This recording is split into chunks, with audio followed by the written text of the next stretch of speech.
dit un tout petit peu quoi faire. C'est-à-dire que si elle estime que parce que tu as un corps qui pratique, qui est musclé, ça c'est toujours le même problème, quoi.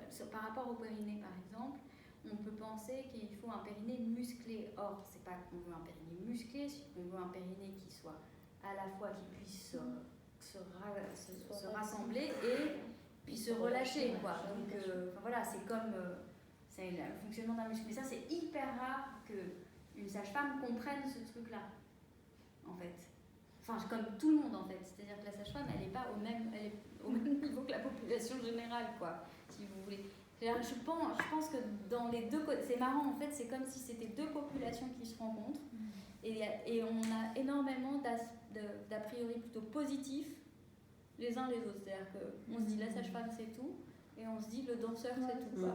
Sauf que la sage-femme en réalité ne sait pas tout et que le danseur, en fait peut-être que le danseur finalement d'une certaine manière sait plus, je pense, mais sauf qu'il faut lui dire quoi faire et là la sage-femme ne sait pas le dire. C'est plutôt ça en fait. Alors que la sage-femme a une espèce de pratique mais qu'elle n'arrive pas à mettre les mots dessus parce qu'on lui a jamais appris. Elle a une expertise d'ailleurs parce qu'elles ont fait au moins 80 accouchements pour devenir sage-femme, en tout cas en France c'est comme ça. Donc elles ont quand même, c'est pas rien, 80 accouchements, puis après elles en font d'autres.